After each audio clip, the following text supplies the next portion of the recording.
주의 일을 구하는 자가 되라, 주의 일을 구하는 자가 되라 라는 제목으로 말씀 전하겠습니다. 오늘 본문 말씀은 디모데를 빌립보 교회에 파송할 것과 에바브로디도를 빌립보 교회로 다시 보낼 것에 대한 통보의 내용을 기록하고 있습니다. 사실 바울과 함께 동력하고 일하는 그런 사람들은 많이 있었습니다. 그런데도 불구하고 디모데를 빌립보 교회로 파송한 것은 20절에 기록된 것처럼 바울과 같은 마음으로 빌립보 교회를 진실되게 걱정하고 생각할 자는 디모데밖에 없었기 때문입니다. 20절 말씀해 보시면 이는 뜻을 같이하여 너희 사정을 진실히 생각할 자가 이밖에 내게 없음이라 라고 말씀하고 있습니다. 그리고 바울은 에바브로디도를 빌립보 교회로 다시 돌려보낸다는 것을 빌립보 교회에 알리면서 빌립보 교인들이 그 에바브로디도를 기쁨으로 영접해 주기를 당부하고 있습니다. 29절 말씀해 보시면 이러므로 너희가 주 안에서 모든 기쁨으로 그를 영접하고 또 이와 같은 자들을 존귀히 여기라 라고 말씀하고 있습니다. 이는 그 빌립보 교인들 중에 에바브로디도가 병들었었고 또 예정보다 더 일찍 빌립보로 돌아온다는 그런 사실에 대해서 마치 디도가 주님께서 맡기신 그 일을 제대로 감당하지 못하고 게으름을 이렇게 피운다라는 그러한 오해를 하는 자들이 있을 수 있다라는 것을 이 바울 사도는 염두에 두면서 빌립보 교인들에게 그 에바브로디도를 기쁨으로 그를 영접하고 존귀하게 여기라라고 이렇게 권하고 있다는 것입니다. 이러한 이 본문 말씀을 통해서 하나님께서 우리들에게 주시는 이 영적 교훈들을 이렇게 살펴보겠습니다. 첫째는 모든 상황과 형편에 관계없이 주의 일을 구하는 성도가 되어야 한다는 것입니다. 21절 말씀해 보시면 그 바울이 빌립보에 보낸 일꾼들을 이렇게 찾았을 그 당시에 그 마땅한 자가 이 디모데밖에 없었다라는 것을 말씀하고 있습니다. 그 21절에 그들이 다 자기 일을 구하고 그리스도 예수의 일을 구하지 아니하되라고 기록하고 있습니다. 우리는 여기서 말하는 그 자기 일만 구하는 자들이 구체적으로 그 누구인지는 알 수가 없습니다. 아마 바울은 이 빌립보 교회에 사람을 파견하고자라는 그러한 이 계획을 세우고 자신의 주변에 있는 많은 사람들에게 그러한 계획에 대해서 언급하였을 것입니다. 그렇지만 이 바울의 주변에 있는 사람들이 그 디모데를 그 제외하고는 다 자신의 이런 사적인 문제 그리고 자신의 이 유익만을 이렇게 추구하였던 것으로 우리가 짐작할 수가 있습니다. 이에 바울은 그 디모데에게 쓴 편지를 통해서 우리가 짐작할 수가 있는데 디모데후서 1장 15절 말씀해 보시면 그 아시아에 있는 모든 사람이 나를 버린 이 일을 내가 안하니라고 이렇게 기록하고 있고 디모데후서 4장 그 16절 말씀해 보시면 내가 처음 변명할 때에 나와 함께 한 자가 하나도 없고 다 나를 버렸다라고 말을 하고 있습니다. 이 말씀은 바울이 로마 감옥에 첫 번째로 갇혔을 때에 이 재판을 받는 그 과정 가운데 그 바울을 위해서 변론하려고 하는 그런 자들이 없었다라는 것을 우리는 알 수가 있다는 것이죠. 이 당시는 이 네로 황제 치하에 있었고 예수를 믿는다는 것 그거 하나만으로도 이 죽을 수 있는 그런 상황 가운데서 이 바울을 위해서 적극적으로 나서서 이 바울이 하는 그런 일들에 대해서 이게 변호하려고 하는 그런 사람이 없었다라는 것을 알 수가 있습니다. 또 그리고 아시아에 있는 자신의 이런 동력자들이 많이 있었는데도 불구하고 그 자신을 버렸다. 그리고 이 일에 대해서 디모데도 알고 있다라고 이렇게 말을 하고 있다는 것이죠. 이처럼 자신의 일에 대해서 맡기려고 그 많은 사람들에게 그런 계획을 그 이야기했지만 이 디모데를 제외하고는 그 자신의 이 일에 대해서 이렇게 적극적으로 동참하려고 하는 그러한 사람이 없었다라는 것을 알 수가 있습니다.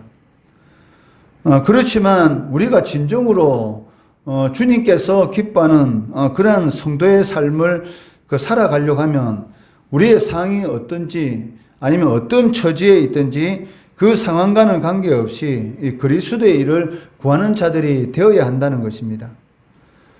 그렇다면 어떻게 하는 것이 그리스도의 일을 구하는 자가 될 것인가? 첫째는 그리스도와 함께 고난을 당하는 성도가 되어야 한다는 것입니다. 마태복음 16장 24절 말씀해 보시면 예수께서 제자들에게 이르시되 누구든지 나를 따라오려거든 자기를 부인하고 자기 십자가를 지고 나를 따를 것이니라 라고 말씀하고 있습니다. 우리가 주의 길을 간다는 것은 또 그리스도를 믿는다는 것은 그 범사에 잘 되는 그런 축복만을 바라고 그리스도를 믿는 것은 아니라는 것이죠. 실질적으로 그리스도를 믿음으로 인해서 범사에 잘 되는 그런 축복만을 바라는 사람이 적지 않다는 것입니다. 그렇지만 그리스도를 위해서 희생하고 봉사하려는 그러한 성도가 많지 않은 것을 우리가 볼 수가 있습니다. 많은 교인들이 있지만은 실질적으로 주를 위해서 그리고 교회를 든든히 세우기 위해서 앞에서 열심히 헌신하고 봉사하는 그러한 사람들은 이 소수인 것이죠. 소수인 그런 사람들의 이런 헌신과 봉사를 통해서 이 교회가 세워지는 것을 볼 수가 있는데 하는 사람은 열심히 하지만 대부분의 사람들이 이 숨은 그리스도인 즉 주일에만 교회 와서 예배를 드리고 전혀 교제에 관계없이 헌신과 봉사 없이 그냥 돌아가는 그런 이 숨은 그리스도인 다른 사람에게는 전혀 간섭받지 않는 그런 신앙생활을 하려고 하는 그런 사람들이 이 교회 안에 적지 않다는 것입니다. 거의 이 80% 정도는 그런 사람들로 이 교회에 채워져 있고 거의 약 20% 정도만 이 교회를 위해서 헌신하고 봉사하는 그런 이런 성도들로 대부분의 교회들이 이루어져 있는 것을 볼 수가 있는데 이것은 진정으로 주님의 일을 구하는 그러한 성도가 아니라는 것이죠. 그렇기 때문에 그리스도께 자신을 드리고 교회의 직분을 맡아서 희생하고 봉사하는 그러한 성도가 진정한 그리스도의 일을 구하는 자다라고 할 수가 있을 것입니다. 두 번째는 자기 이익보다 타인의 이익을 구하는 성도가 주의 일을 구하는 성도다라고 할 수가 있습니다. 고린도전서 10장 33절 말씀해 보시면 나와 같이 모든 일에 모든 사람을 기쁘게 하여 자신의 유익을 구하지 아니하고 많은 사람의 유익을 구하여 그들로 구원을 받게 하라라고 말씀하고 있습니다. 모든 사람을 기쁘게 하는 것, 이것이 바로 주님의 일을 구하는 자다라고 말을 하고 있다는 것입니다. 그리고 세 번째는 다른 사람의 형편과 처지를 돌아볼 줄 아는 그런 성도가 주의 일을 구하는 자다라고 할 수가 있을 것입니다. 빌립보서 2장 4절 말씀해 보시면 각각 자기 일을 돌볼 뿐더러 또한 각각 다른 사람들의 일을 돌보아 나의 기쁨을 충만하게 하라라고 말씀하고 있습니다. 실질적으로 자기 일은 누구든지 다 돌봅니다. 그렇지만 다른 사람들의 일을 이렇게 돌보는 경우는 사실 거의 잘 찾아보기 어려운 그런 모습들을 볼 수가 있는데 자기 일을 돌보는 것도 당연한 것이고 또한 다른 사람의 일을 돌보는 것도 하나님을 기쁘게 하는 것이다. 즉 하나님의 기쁨을 충만케 하는 것이다 라고 말을 하고 있다는 것입니다. 이는 그 하나님 사랑, 이웃 사랑을 이 땅 가운데 이루는 그런 일이기 때문입니다. 이웃의 형편과 이 처지에 관심을 가지고 돌아보고 보살피는 일이 바로 그리스도의 일을 구하는 것이다 라고 말씀하고 있다는 것입니다. 그렇지만 오늘날 이 시대 이 사람들은 어떻습니까? 대부분 이 개인적인 그런 이기주의로 이렇게 흘러가는 것을 볼 수가 있습니다. 그런데 문제는 이러한 사회적인 그 풍조가 교회 안에도 들어와 있다는 것이죠. 어느 순간인가 그 다른 사람의 일에 대해서 전혀 관심을 가지지 않고 오직 그 자신의 즐거움, 기쁨만 추구하는 그런 일들이 얼마나 교회 안에 많은지 모릅니다. 다른 사람을 돌보는 것보다 다른 사람에 대해서 관심을 가지는 것보다 그냥 오직 자신만 만족을 느끼는 신앙생활, 그런 신앙생활을 하는 경우가 너무나 많다는 것이죠. 그로 인해서 주님께서 기뻐하는 그런 일들이 우리의 삶 가운데 이 역사는 그런 일을 경험하기가 너무나 어렵다는 것입니다. 하나님은 어제나 오늘이나 영원토록 살아계시고 우리의 삶 가운데 하나님의 은혜를 풍성하게 주시기를 기뻐하는데도 불구하고 우리의 삶 가운데 그러한 은혜의 역사, 능력의 역사, 기쁨의 역사를 체험하지 못하는 그런 이유가 무엇입니까? 우리가 말씀대로 사실은 신앙생활을 하지 않기 때문입니다. 자신의 이 육신의 정욕과 안목의 정욕과 이생의 자랑, 즉 자신만 만족하면 된다라는 그런 생각을 가지고 신앙생활하는 그런 일들이 이제는 당연한 것처럼 이렇게 나타나고 있기 때문에 어느 순간인가 모여서 하나님 앞에 예배드리고 모여서 말씀을 나누는 그런 형식적인 모습은 나타나고 있지만 실질적인 하나님의 능력을 체험하는 그런 일들은 사실은 이 보기 드문 그런 일들이 되고 있다는 것이죠. 특히 이 코로나 이 팬데믹이라는 이런 일을 겪으면서 더 이런 일들이 우리의 삶 가운데 나타나고 있고 어느 순간인가 이 모여서 하나님 앞에 예배 드리는 것보다는 집에 앉아서 이 TV를 통해서 아니면 인터넷을 통해서 예배를 드리는 것이 마치 정당한 것처럼 그렇게 되고 이제는 간섭받지 않고 예배 드리는 것이 이 당연한 것처럼 그렇게 흘러가고 있다는 것입니다. 이러한 모든 일들이 실질적으로는 이 개인적인 그런 이기주의로 이게 신앙의 모습이 흘러가고 있다는 것이죠.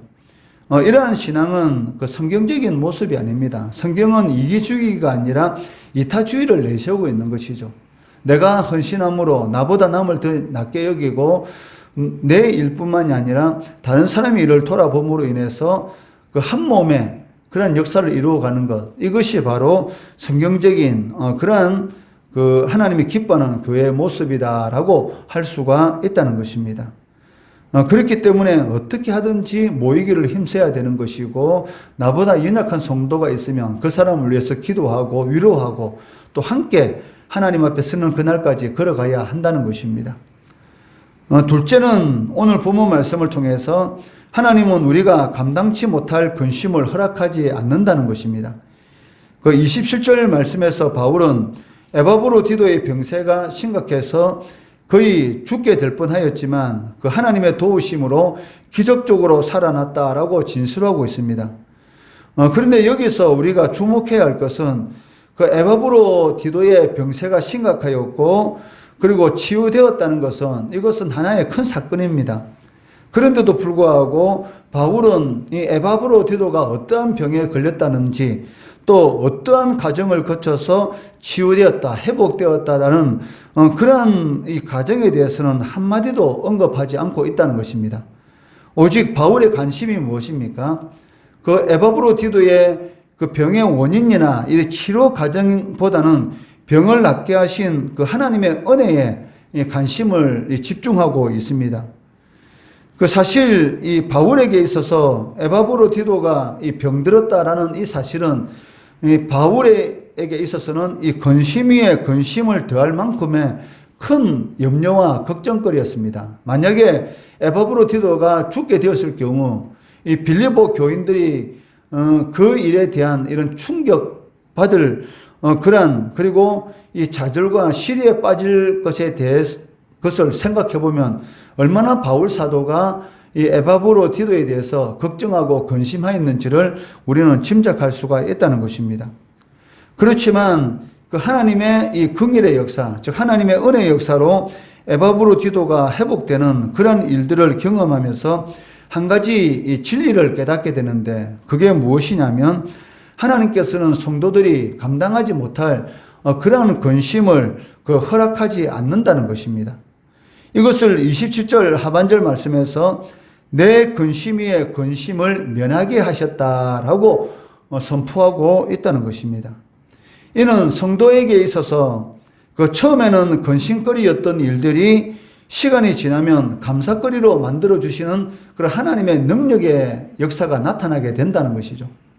그렇기 때문에 지금 어떠한 문제로 성도가 근심하고 있다면 그 근심을 주께 맡기라는 것입니다. 그러면 하나님께서 어느 순간인가 그 근심거리가 감사거리가 되도록 그 역사를 하신다라고 말씀하고 있습니다.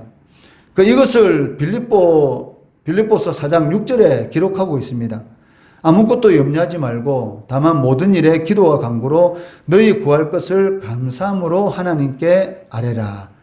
즉 하나님은 반드시 감당하지 못할 그러한 근심을 허락하는 분이 아니시기 때문에 비록 지금 걱정과 근심이 있다 할지라도 거기에 너무 빠지지 말라는 것이죠. 왜냐하면 하나님은 반드시 성도의 근심거리를 변화시켜서 그것이 감사거리가 되게 하도록 만들 것이다 라는 것입니다. 그렇기 때문에 너무 거기에 대해서 염려하지 말고 그 일을 가지고 하나님 앞에 기도와 간구의 자리로 나아가면 반드시 그 일이 변화되어서 감사거리가 될 것이다. 즉 하나님께 영광 돌릴 수 있는 그러한 일이 될 것이다 라고 기록하고 있다는 것입니다.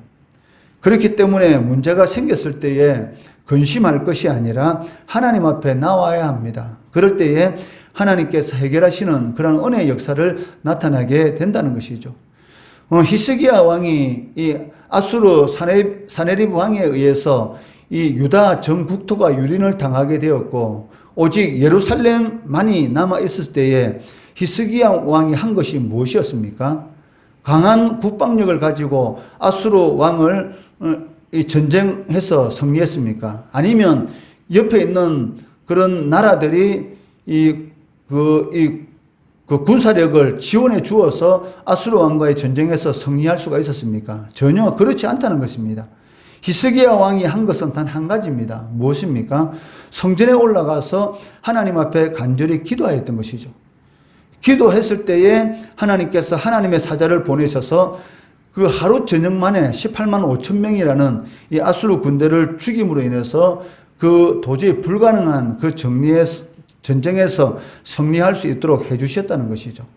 이처럼 근심거리를 기쁨으로 감사거리로 변화시킬 수 있는 그 능력이 하나님께 있다는 것입니다. 문제는 우리가 믿음이 없어서 하나님 앞에 나오지 않고 믿음이 없어서 자꾸 우리의 방법대로 사람만 쳐다보는, 사람을 바라보고 그 문제를 해결하려고 하는 것이 문제인 것이지 하나님 앞에는 문제거리가 있을 수가 없습니다. 어떠한 장애물이라도 평지를 만드시고 광야의 물길을 열어주실 수 있는 그런 능력을 가지신 분이 바로 하나님이시라는 것이죠.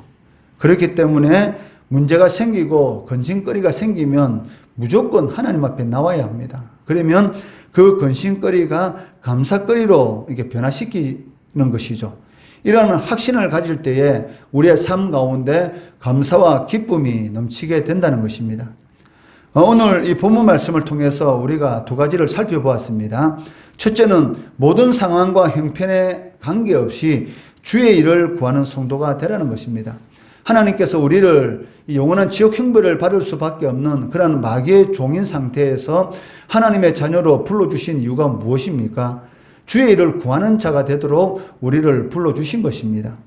둘째는 하나님은 우리가 감당하지 못할 근심을 허락하지 않는다는 것입니다. 근심거리가 생겼을 때에 주의 전에 나와서 하나님 앞에 기도하면 반드시 하나님께서는 그 금식거리를 감사거리로 만들어 주신다는 것이죠. 이러한 믿음이 성도의 믿음이 될 때에 우리의 삶 가운데 감사와 기쁨을 행하는 그러한 역사가 나타난다는 것입니다. 이 두 가지 오늘 주신 말씀 붙들고 기도할 때에 하나님의 살아계시는 그런 역사를 체험하는 그러한 주의 성도 되시기를 주님의 이름으로 축원합니다.